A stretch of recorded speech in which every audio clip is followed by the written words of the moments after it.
So good evening, ladies and gentlemen. Namaste and a very warm welcome to all of you to the Blub World Web Talks 197th episode. In the last 196 episodes, we have talked to, interacted with more than 3,000 school leaders on this very platform where they've shared their ideas, opinions, innovations, and what all new are they doing in the education space. तो नमस्कार, आप सभी का स्वागत है bulb world web talks के 197वें episode में। पिछले 196 एपिसोड में हमने करीबन 3,000 से ज्यादा स्कूल लीडर से बातचीत की, उनसे जानने और समझने की कोशिश की कि वो शिक्षा को कैसे बदल रहे हैं और उन्हें शिक्षा कैसे बदल रही है। So thank you so much everyone for joining us this evening. So before we start this session, just some small little ground rules. The Blub World Web Talks is kind of a speaking sprint. It's not a speaking marathon. Think of it as a 100-meter race. Blub World Web Talks दौड़ने की marathon नहीं है, एक sprint है।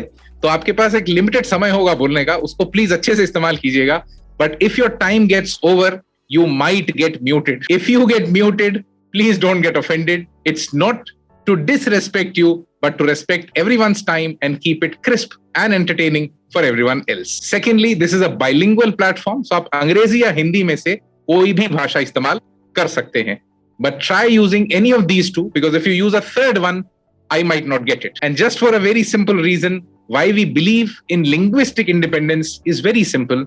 भाषा कभी भी ज्ञान का पैमाना नहीं होती. You can never measure knowledge with language. Let language be a medium, not a culture or a perception that we carry in life. Thank you so much everyone for joining us once again. Today we'll be talking about something super interesting, which typically would have two different pole apart aspects of things. We are going to talk about anger and pressure free schools. क्या एक school बिना anger के, बिना pressure के काम कर सकता है as an institution? Is it even possible to have an anger and a pressure free school? If it is, how do you guarantee effectiveness and efficiency of the institution? And at the same time, do teenagers really need such an atmosphere? Do they need an anger-free school? Because that's what the board at least says. In India, one of the biggest education boards in India says that a school must be an anger-free zone. So how it should actually look like?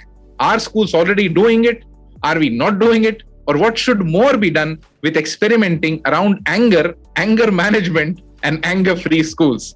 Thank you so much once again. Let me invite the first speaker today to initiate the roundtable, Dr. Shoury Kuttapa, the academic manager and counselor from the Directorate of Admissions and Academic Outreach from Amrita Vishwa Vidyapeetham, Coimbatore, Tamil Nadu. Dr. Shoury, over to you for the next 3 minutes. A very warm welcome and please unmute yourself. Thank you. Thank you so much.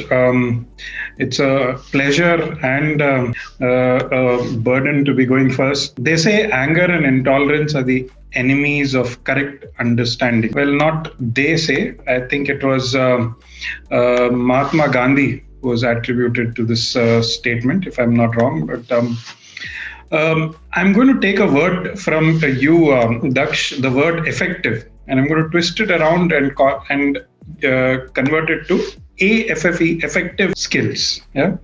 So according to the developers of the revised Bloom's taxonomy, effective skills or effective domain includes the manner in which we deal with things emotionally, such as feelings, values, appreciation, enthusiasm, motivation, and attitudes. Excitement, challenge, frustration, and even trauma are all emotions and experiences that require us to dip into our, bank of our coping skills and apply them in order to successfully navigate interpersonal situations. Now, the importance of this has, suddenly mushroomed over the last 2-3 years. And these skills, in fact, can be taught. And thus, we can apply Bloom's taxonomy to this domain to understand how a learner may first need to acquire the knowledge more correctly, and then self-regulate and use this in social interactions. Therefore, you'll see, directly connected to our self-regulation, managing our angers, our anxieties, etc., is what we are trying to open up for discussion today. I think this is, it merges very well with what education stands for in the long run. So therefore, an anger-free environment or anger-free atmosphere is definitely, something that needs the required focus. I will also throw in another word called empathy. before my time ends. And in some form, empathetic students have stronger effective skills and are capable to acquire, develop, reinforce, and display strong effective behaviors, abilities, and attitudes. So therefore, I think this all merges into the need for an anger-free atmosphere, or more, from a more wider perspective, it's all about how we regulate our anger, channel our emotions appropriately in our society, in our environment. Thank you. Thank you so much. Thank you so much, Shoury sir, for starting the roundtable in the most apt manner possible. I think you added a lot of new words in the vocabulary of today's discussion, from anger to effective to Bloom's taxonomy to finally going to self-regulation and empathetic students. I think these words would typically put a very good pro or a for case for anger-free and pressure-free schools, taking both the aspects into the discussion. At the same time, I think you're very right when you say that self-regulation is actually at the epicenter of everything. What are we talking about in the education or the learning space? And that's where managing the anger, managing your emotion becomes critical in the whole discussion. So thank you so much, sir. Let me invite the next speaker for today. From now, we'll be listening to the school leaders on what do they think, that how are anger-free schools really shaping out? Is somebody really putting a lot of effort into it? Or is it still a theoretical idea that we would like to discuss over a cup of tea and then forget just after that? So let me invite the first school leader for today, Miss Anitha Dorairaj, the principal of Bodhi School from Thiruvananthapuram, Kerala. Anitha ma'am, over to you for the next 3 minutes. Please unmute yourself and a very warm welcome. Thank you very much for the invite first. It's always a pleasure when, we need to talk about life and the next generation, because I think that's why all of us are here today, to help mold the next generation and influence them to the maximum. So when I saw the topic, I meant anger. What does anger mean? Anger means annoyance or displeasure. It depends on the teenage. That's what they say. They don't like certain things, so they get angry and intolerant.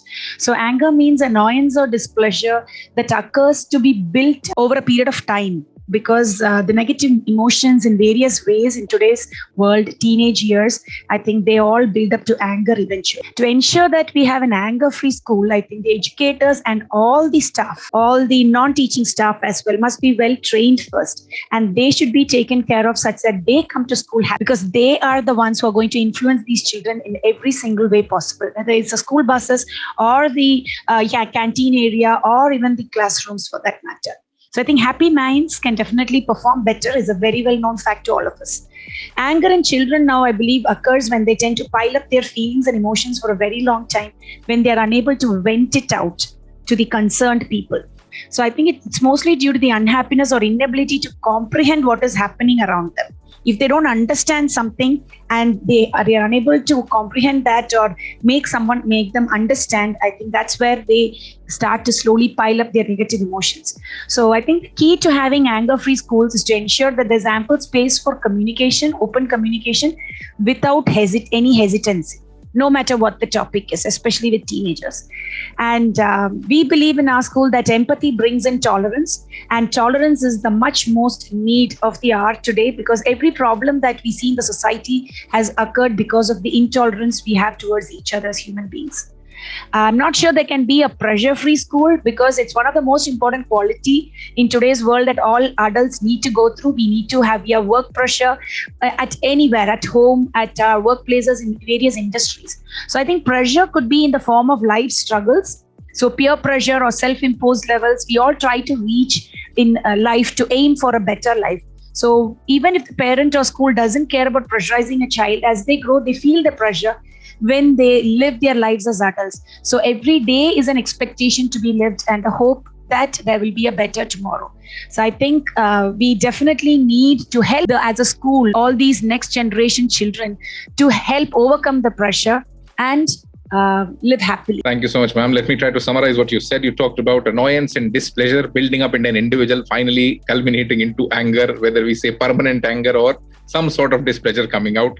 School teams must be happy to give them an anger-free school. I think there is not a lot of conscious effort on the happiness of the team that comes to the school. There's a lot of, I would rather say, not so happy things going on around within the teams, within schools, within the administrative setups. You talked about a very important thing, which is ample space for venting out. If you have a space to communicate, if you have a safe space to talk, this is something that's very critical to creating an anger-free school. And tolerance would be coming from empathy. We need to teach them what's the different aspects of empathy, which typically when we look at curriculums that we have, it's not very deeply, talked about, not very deeply developed around curriculums for specifically for teenagers who face the maximum anger management issues. And finally, you talked about a school cannot be pressure-free, but the pressure has to be positive. It cannot be negative. We'll have to typically take a lot of care on that aspect of pressure. The school can be anger-free, but making it pressure-free might interfere with the objectives of the institution. So thank you so much, ma'am. Let me invite the next speaker for today, Miss Geeta Varshneya, Education Director, Shriram Global School from Greater Noida, West, Uttar Pradesh. Geeta, ma'am, over to you for the next 3 minutes. Please unmute yourself and a very warm welcome. Thank you, Daksh. I was listening to the two speakers, very nicely summarized by Anitha. Yes, we have to give children a very happy childhood. As schools, that is our first responsibility. And I think children who grow up happily do well in life. Whatever they plan to do, they are able to achieve. In fact, that is the first prerequisite for any learning, that the child should be happy. Now, to bring that about is not something impossible, but definitely something difficult. And we also start with, building up the culture in the school. So a smile, a greeting. Now these have to become habits. Listening, sharing, celebrating.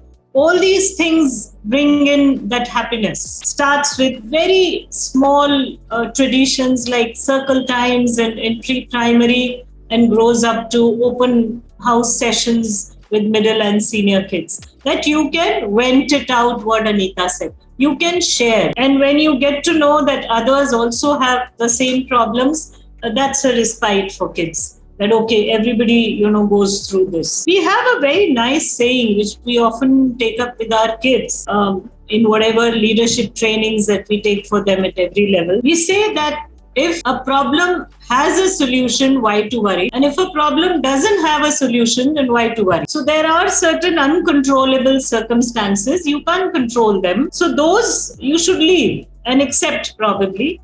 But things which have a solution, well, sit down and solve it. So we have to give them these skills of prioritizing, skills of, getting down to solving a problem, taking decisions and then taking responsibility for their decisions. So it is again an effort and it takes a while, but more or less you can create a society, a culture in a school that is happy. And it has to filter down from the top. It's not that I pressurize my teachers, but they don't pressurize and they don't get angry on the, I am angry with my teachers and they are not angry with the students. So it is something that we have to demonstrate, we have to live it and tell them that there is always this happier option. There is another thing that we have to tell them right from the beginning, that anger is just an outlet of your frustration. जब आप कुछ नहीं कर सकते, तब आप गुस्सा हो जाते. So the moment anger comes to you, you should realize that I am feeling helpless, so I should take help. So that's it. I guess that my time is over.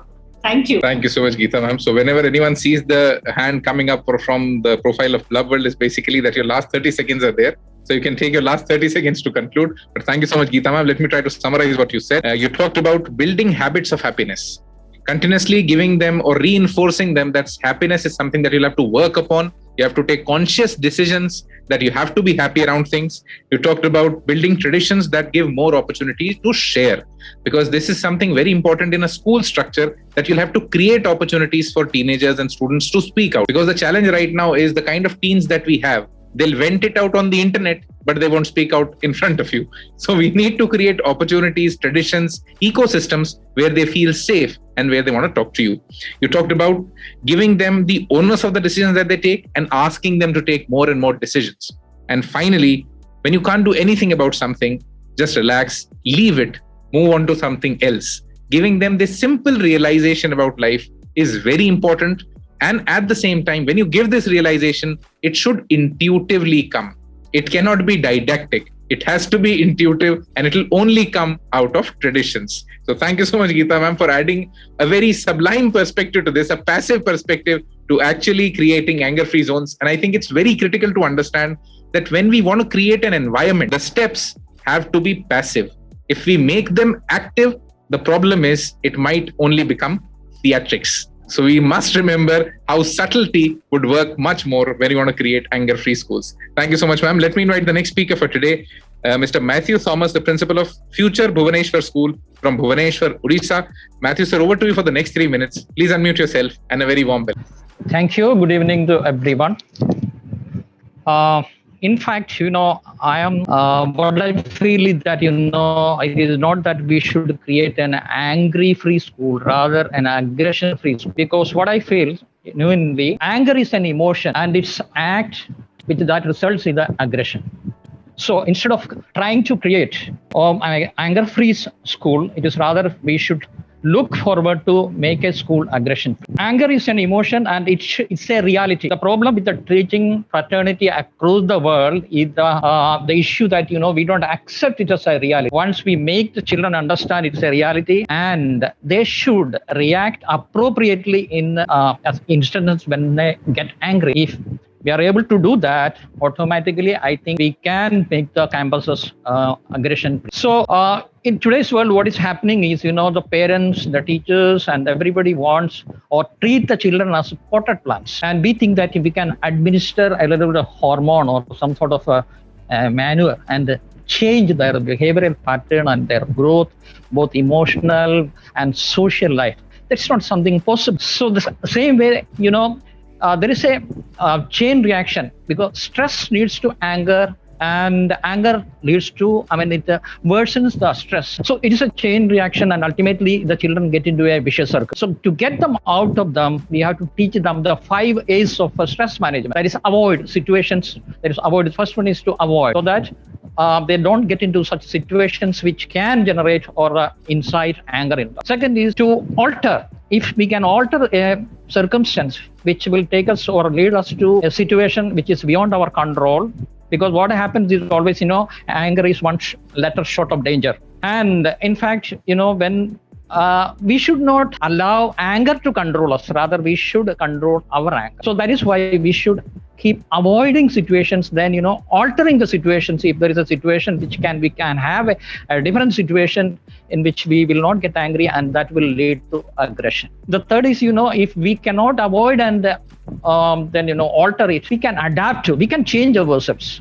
World is not going to change. The individual need to change at times. So if we can change, then that would be much better, because changing ourselves is much more easier than making others change. So let the change start with us. Then the fifth one is, we have to accept. If there is a reality, yes, this is a reality which I need to accept, then we have to accept. If these 5 ways of stress management, if that can be inculcated in our children, I think definitely the school campuses are going to be aggression free rather than anger free, because anger is definitely is a reality, and that has to be accepted, and that can be healthy. And to my thinking, it is a neutral quality. Neither it is positive nor it is negative. Anger is neither negative or positive, because it can be positive. Thank you so much, Matheww, sir. The first 3 minutes were over. I'll try to summarize what you said. You started with something very important, that anger is typically an emotional reality. We cannot just reject it by saying that, okay, there will be no anger there. And we need to understand that that's an emotion, and aggression is the expression of that emotion. We can have aggression-free institutions, but we cannot have anger-free institutions, because emotion will always be there with somebody who's human. So let's not alter humans. Let's accept the reality and try to remove the expression of anger or aggression. I think a very important point, very lovely way of articulating it. And I think a very important analogy that you gave, that we are treating children as potted plants. So we need to understand that we are not growing bonsais. We are growing people who are finally going to be a part of the society. And I think that's where the points made by Geeta ma'am also become critical, that let's not make it theatrics. It has to be super sublime. You cannot be didactic with it. It has to just intuitively flow into the complete zone that people start becoming more happier. They start avoiding aggression. Even if they have anger, they're able to manage it. And it has to happen on the both sides, whether it's on the student side or it happens on the teacher side. You talked about something very nice, which is stress management. I think you talked about 5 A's, but I could actually list only 4. You talked about avoiding, altering, adaptation, and acceptance. I think we missed the 5th point. And finally, I think where we can conclude this or take this to the next level of discussion is anger is just one word short of danger, one letter short of danger. So are we really considering small little aggression really dangerous?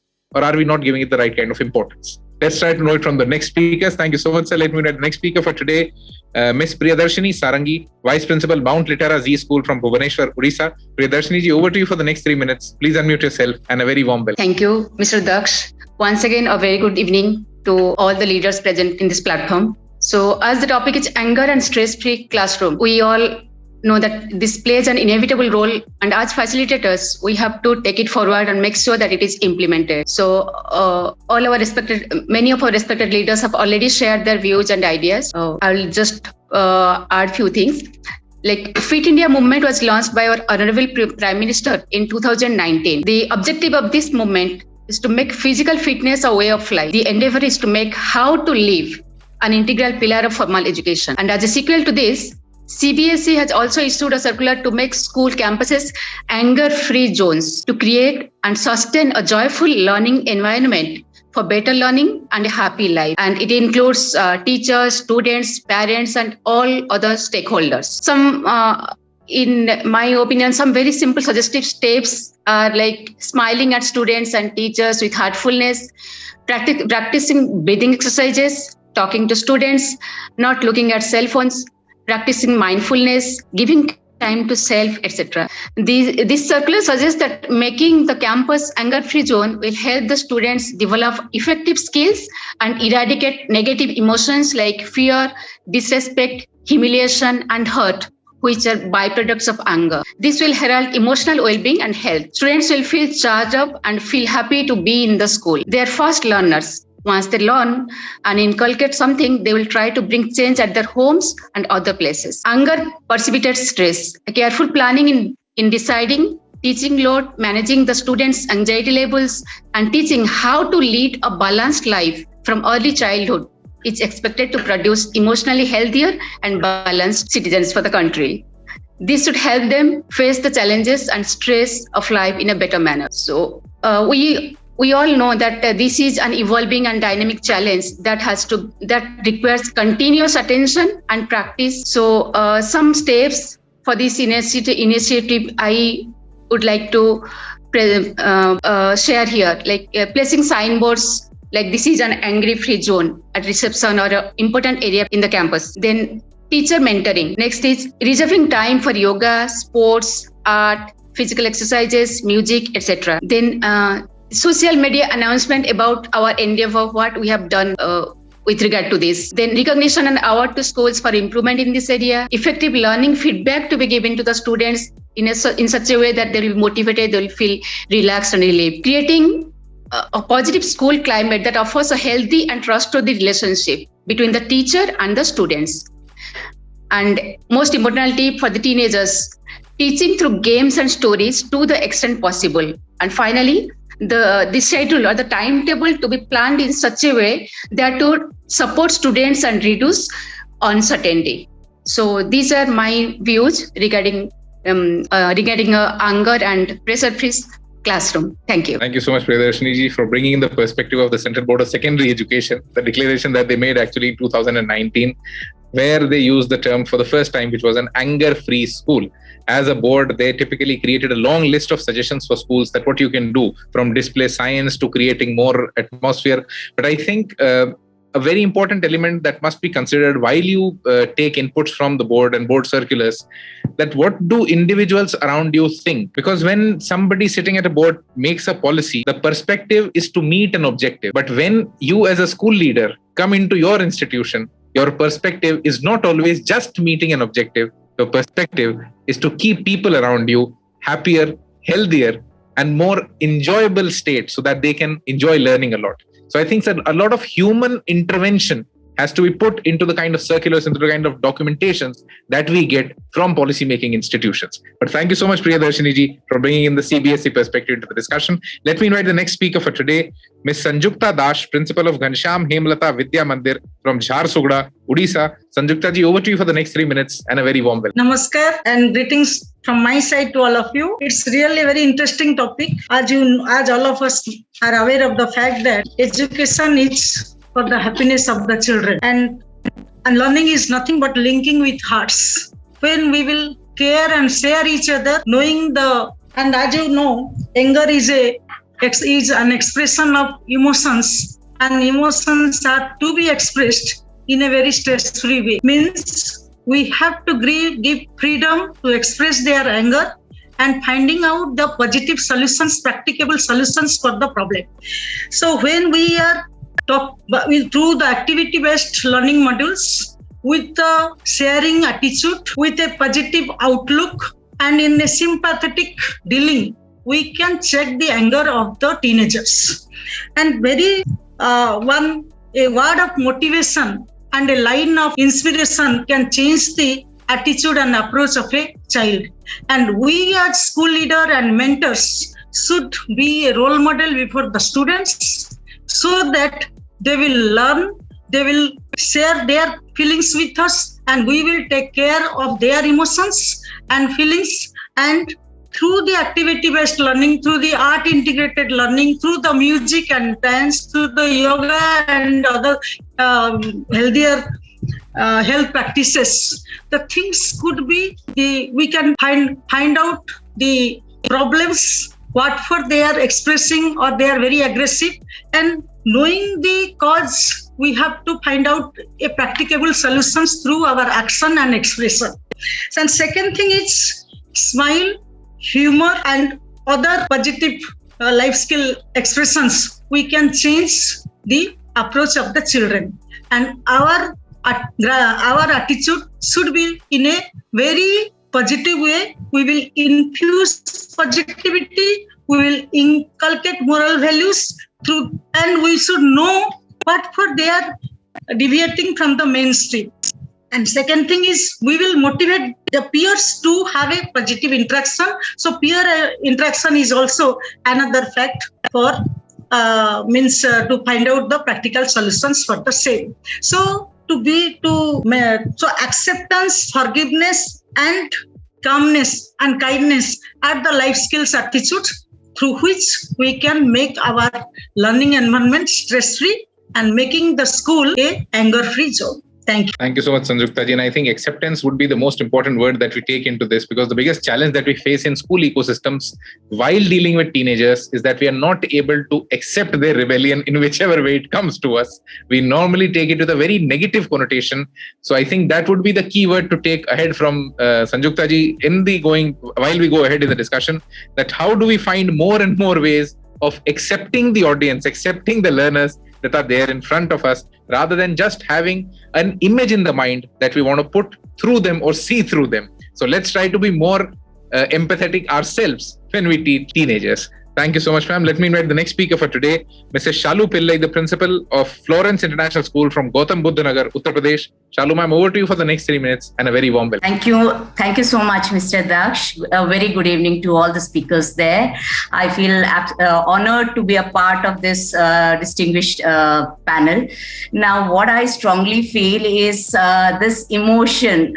Anger is an emotion, and this emotion basically comes out because there are obstacles in one's path. And what I strongly believe is, if we take care of these obstacles, and if we set achievable targets, be it for the students or for the school team, I think we can, as leaders, we can control anger to quite an extent. Because what I strongly believe is, as one of the speakers had rightly pointed it out, that everything percolates down. So if the leader there at the top actually practices and gives achievable targets, be it for the students.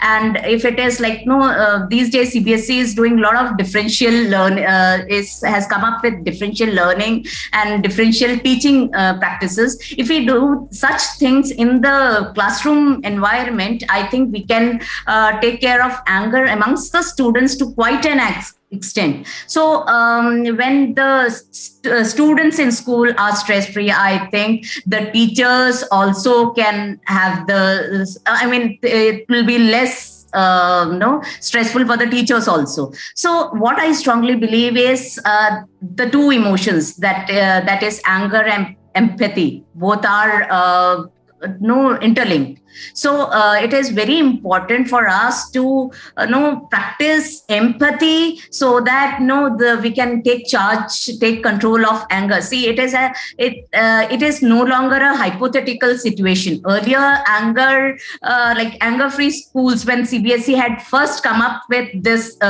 thing, everybody was like, how is it possible? But now, since past 2 years, CBSE has been reinforcing it. So when we are actually trying to implement it in the school, it doesn't seem to be so difficult. Yes, as one of the distinguished speaker has pointed it out, setting up small symbols or maybe achievable quotes, that will also change the environment of the school. So it is very important that as leaders, we actually practice what we preach.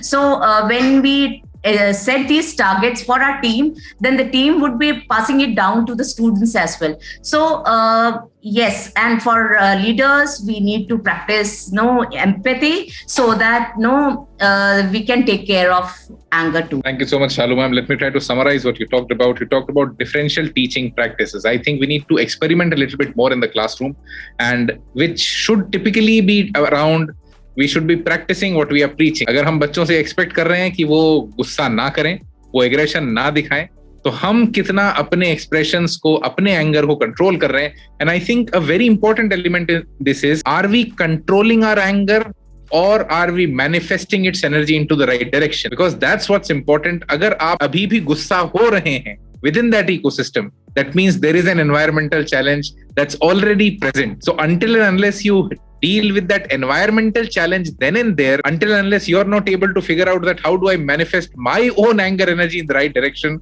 that's where the challenge comes in. Because when you yourself are not able to do it, how do you expect a teenager or a student to do it? And I think a very important point, anger and empathy should be very good friends, but they're not. So let's try to find more ways of making them good friends. So we've listened to all the speakers for their first level of thoughts. And what we could understand till now was it's typically a mix of the environmental factors working, the teachers feeling more connected to the student, and the student getting the space to vent out. Do we think as schools that have we really created that environment? And when I say that, you tell me your challenges, it'll always be difficult to say, okay, this is where we are bad. But I would simply, try to take your opinion that do you think most of the schools have been able to achieve this or are even in the right pace to achieving it? So now it's an open floor. If you are speaking something, if you got muted, if there's something that you want to add to the complete discussion, please feel free to unmute yourself. Just remember, take the least amount of time possible so that the next speaker can also speak. So anybody wants to speak next, just unmute yourself, and it's an open floor right now. Yes, ma'am, please. Anitha, ma'am. Yes, hi. In our school, what we do is we tell them that it's absolutely okay. It's very normal that humans can get disappointed, angry, sad, and we are sometimes even mad. But the only thing we keep reinforcing and reminding all these children, even though they're even like 2.5 tiny tots to teenagers, is please take deep breaths and then drink a glass of water and take a couple of more breaths and then let's talk about it. Try to put your feelings in words so I can try to understand, because when you shout, cry, or when I can see nowadays these children, the eyes burn up like this and their hands go this. So you can literally see them being pressured. So I feel sorry for the child because I feel so empathetic, because that much of blood pressure. I said, cool down first and then give a big hug. So, take 5 deep breaths. Let's breathe together, have a glass of water and big hug. now let's talk about it. So I think that culture somehow I felt children open up to us even more better. I think you're very right in this, that children, when they try to express their aggression, they get carried away a lot. So I think we need to teach them in some or the other way that there's nothing in the world that's bigger than you yourself. So take care of yourself before you do anything.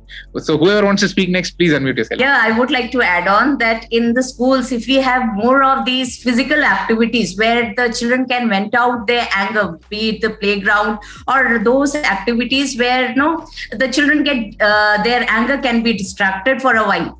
I think we can actually control this aggression amongst the students. That is what I feel. Whether, like ma'am had rightly pointed out, whether it is yoga, meditation, or any forms of physical activities, or be it co-curricular activities, if we engage our children more into these things, that would we can control anger amongst the students to quite an extent, because that is going to be a distractive element for them. That's what I feel. And we actually do that in our school. And it is working for us. So that is, it is working for us in our school. So I guess if others also, I'm sure you all must be doing it, but it is effective. Thank you. Thank you. I think I just want to take a leaf from what you just said, ma'am.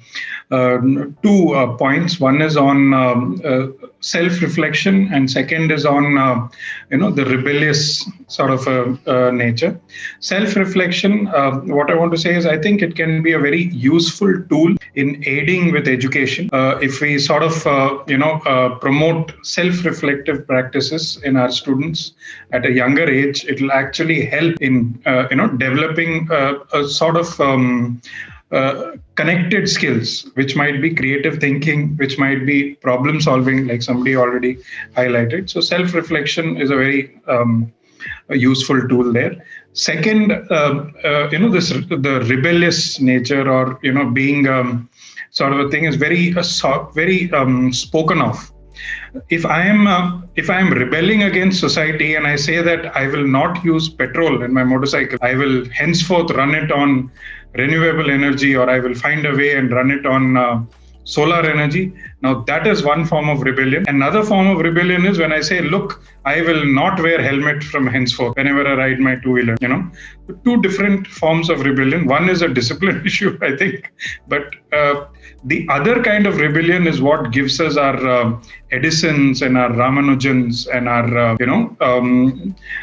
things like that. So I think, and all rebellion stems from some form of anger. So therefore, I think, another way of looking at anger is if we can direct them towards positive rebelliousness, which can then change society for the better. You'd probably have motorcycles with, another form of renewable energy, which could be the product of someone who is trying to rebel. Yeah, thank you so much. Yes, Geeta ma'am, please. Yeah. Such interesting things, and I think so much we are learning from each other. One thing which we try to tell our children is that this reflection and this awareness should come early in life. When and how do they feel happy? What makes them happy? And once they understand it, because this is a problem in our society, that you want to do what your friend is doing or what your neighbor is doing. So once we tell them you are unique, there's nobody else like Geeta Varshneya in this world.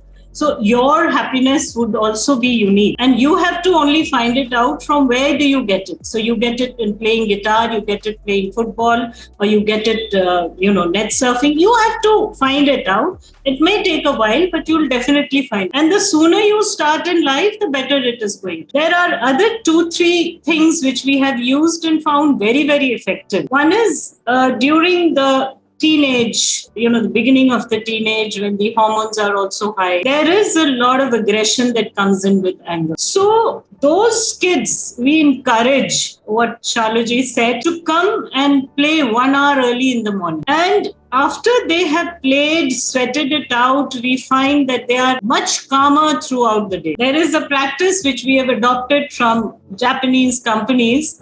We have these boxing bags, in the school at various corners. So if you have anger, go vent it out and come back. That has also helped. Thank you. Thank you so much, Geeta. So anybody who wants to speak next? Yes, sir, I want to say something. Please. Actually, means giving quality time to the children, listen to their problem, and giving some practicable solutions. And second thing is balanced timetable. Along with the academic classes, there should be a gap in between, suppose library, visit to the library or music class or dance class or any other activity-based learning modules if you will practice. And more, they love to play with their peers. So that also reduces to some extent the anger. And the thing is, in our school, we are implementing the yoga classes compulsory from class 6 onwards, so that they can, and breathing exercises are also, they are undergoing breathing exercises, and that helps them. And Sudarshan Kriya, that is another, of course, not all students are following, but most of the children are following that, and it reduces to more extent the reduction of anger and stress. And we are also finding inter-house games and sports also very helpful in creating calmness as well as maintaining the friendly behavior amongst the children, and they are also becoming very happy with that type of practices. And music also washes away that of their mind, and it is very effective. And we are implementing to some extent, at least in celebrating some national or regional festivals and other. We found this time while organizing the different activities of Bharat Azadi Ka Amrit Mahotsav, we are finding most of the children are now not confronting, nor they are expressing their angers or their negativity, and we are to some extent we are facing we are maintaining a positive vibes in our system, sir. Thank you. Thank you so much, ma'am. So we have actually listened to all the school leaders today, to all the speakers for today. If somebody wants to contribute, you can take a minute. Otherwise, we are nearly at the conclusion of this talk. I would just like. Yes, Matheww, sir, please. I left out one of the IAS, that is to assert. Assert means if the individual or the teenager wants to say something, let him assert. This is what before he gets into aggression. Let him assert it. So that would be something positive. And moreover, normally what happens with the leaders of the school, we normally get the wisdom after the event. So we should have that wisdom before something erupts. So what we can do is, that let us give a deja vu. That means what is going to happen in a situation, such a situation. So that has to be given to the children.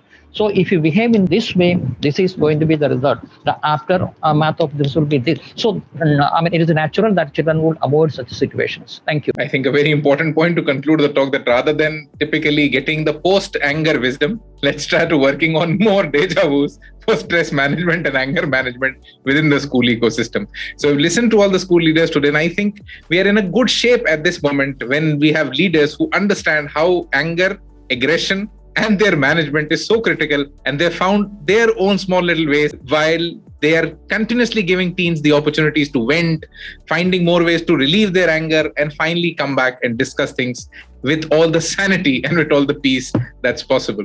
So thank you so much, everyone, for contributing. Now, before this talk comes to an end, Blub World as an institution believes in a very simple thing, that teens must get inspired continuously. They should get a lot of inspiring content. And the biggest problem is, when we want to inspire them, the stories get old. So we try to find out new stories every month. So let me tell you one such story before this call comes to an end. This story is about a teenager who started her painting career when she was just 2 years old, had her first painting exhibit at the age of 7, was invited by the biggest exhibition galleries in New York for an exhibit at the age of 9. And that very teenager is right now known as the world's youngest professional painter.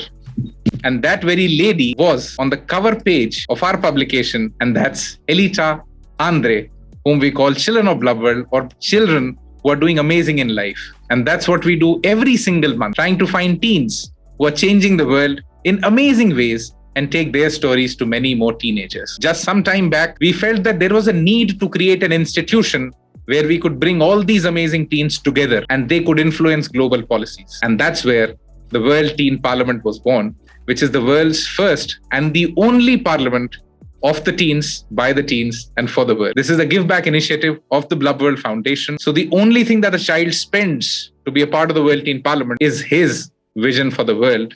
And then we support, mentor, and fund them to change the world with their dreams. So before this call comes to an end, let's just listen to somebody who shared his thoughts about the World Teen Parliament and what does he think about it. And that's Mr. Shombi Sharp, the current United Nations resident coordinator to India, addressing one of the sessions of the World Teen Parliament. Greetings to everybody. It's quite an impressive group. I've seen participants well over 100 something and growing. So it's great. It's a real honor and pleasure to be here on behalf of the United Nations in India. I know that this is an international World Teen Parliament. I do see a lot of participants from India, so maybe some here in Delhi from where I'm connecting with you. So to all of you, I say Namaskar. Mujhe aap sabko milkar bahat acha laga. It's really, really wonderful to be here. The idea is pretty simple. I'll give you a simple example why we show you all this, why we tell you all this, why we talk to teens about all this. There was a teenager long back who started his career when he was just 14 and a half years old and had the most successful stint up to the time he was 20 years old. And we know that teenager as Alexander the Great, who did the most of his conquering during his teenage. So don't distrust the teens around you, trust the teens around you. And I think we already have a lot of anger-free and pressure-free schools around us. Thank you so much, everyone, for being a part of the Blub World Web Talks. This was the 197th episode. I hope you enjoyed the session. If you did, and if you wanted to attend the future sessions, open your audio, say a big yes. Namaste. Yes. Yes, and Yes. thank you so much, Blub World. It was really amazing session. Thank you so much. Thank you. Thank you. Thank you. Sir, thank you so much. Thank you.